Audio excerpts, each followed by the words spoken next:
Hey everyone.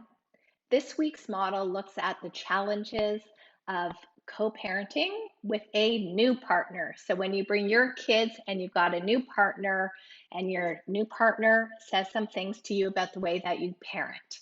I was coaching a fellow whose 15-year-old son was visiting him and his partner at the cottage. Now his 15-year-old son is on the spectrum and his partner has some suggestions of she, how she thinks he should be parenting this son. But before I delve into his model, let me quickly review the model for you. So the model has 5 components. The circumstance is just the facts of the issue. So in this case, we have a man and a woman. They are repartnered together. They both have kids from their marriages. She has 5 kids. He has 2 kids. This one child of his, who's 15 years old and on the autism spectrum, is up visiting at their cottage. Those are the circumstances of this equation. So with those circumstances, you will have many thoughts. We pick one thought to put in the model. It's just an interpretation of the circumstance, a sentence that's running through your brain. One that's particularly painful is the one I like to put in my models. We put that into the model. And when you think that thought, how does that thought make you feel? Just one word to describe the vibration inside of you when you're thinking that thought. Now, your feelings matter because that's what drives your action, how you behave, the things you say, the way that you react. And all of your actions together create a result, which is the effect that this has on your life in that moment. So let's look at this model of his. The circumstance in this case, like I told you, his son was visiting him at his partner's cottage, and his partner said to him, "You need to push him." And this was in reference to the fact that sometimes when she would speak to him and say hello or good morning, this boy wouldn't answer her. So she commented to this fellow, "You need to push him." And he had a lot of thoughts about her commenting about his parenting. And some of his thoughts were, well, she doesn't push her kids. We have lots of personalities here, and they all can coexist. And one of the thoughts that I chose to look at that he said is, she's such a hypocrite. And I think what he meant is, she's not pushing her kids. Why is she expecting me to push my kid? She's such a hypocrite. I asked him, how do you feel when you think this thought? His answer was, I feel frustrated. Okay. When you feel frustrated, what do you do? Well, I walk away. I don't say anything to her.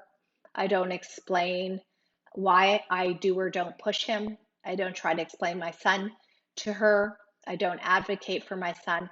I don't do anything to enhance our connection together or to enhance her connection with my son.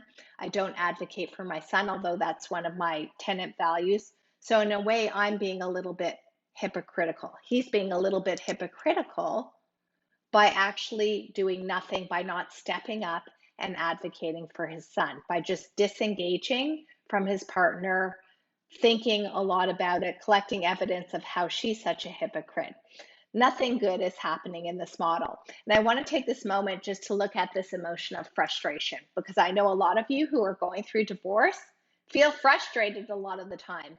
And it's one of those emotions I really want you to tune into and understand it's always coming from the way that you're thinking about the issue. Like, for example, your lawyer has requested disclosure from the opposing counsel and you don't get any disclosure and you just feel frustrated.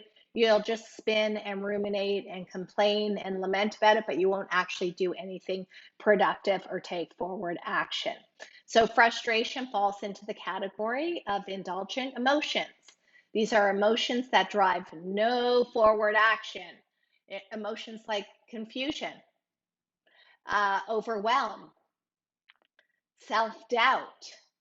These are not great emotions to stay in. And you can see that from a place of frustration, this client is really not doing anything to enhance the relationships in his life, his relationship with his partner, his partner's relationship his son, even his relationship with his son. So I want to consider what else we can think when our partner tells us we're parenting wrong or we need to do it differently. This happens to me a lot. And I had to really think about how I want to feel in this situation when our partner is giving us a suggestion of how we might want to parent our child better. So, same circumstance, 15-year-old on the spectrum visiting on holiday, and his partner says to him, "You need to push him." Neutral circumstance till you have a thought about it. What else might you want to think about it other than she's such a hypocrite? I would like to think my partner's coming from a good place. I might like to think she means well. I might like to think it's tricky understanding kids on the spectrum. I could see how this is hard for her. Any of those thoughts is going to promote a feeling of understanding or compassion for my partner. And from there, I'm always going to show up as a more supportive partner, a more supportive co parent, a more supportive parent to my child, and more supportive to myself. Because from a place of understanding, I'll be able to explain like what is unique and special about my child, perhaps why he does the things he does, why it's important not to take it personally, how might my partner better communicate with my son in a more effective way, a more strategic way. I'll be able to advocate more for my son. And I will also hold space for my partner, understanding that it is hard. Like it's hard being his parent. I find it hard. So, of course, she's going to find it even harder than me because she may not have that unconditional love for the child and that, 15 years of understanding of who this person is. So, you can hold a bit of space, some understanding for that person. And the result when you show up from a place of compassion or understanding is that you're enhancing connection. You're building connection with your partner. You're building your partner's connection with your son. And you're also, even in your own mind, connecting more to your son. You're enhancing all of the relationships that are living under the roof of that cottage.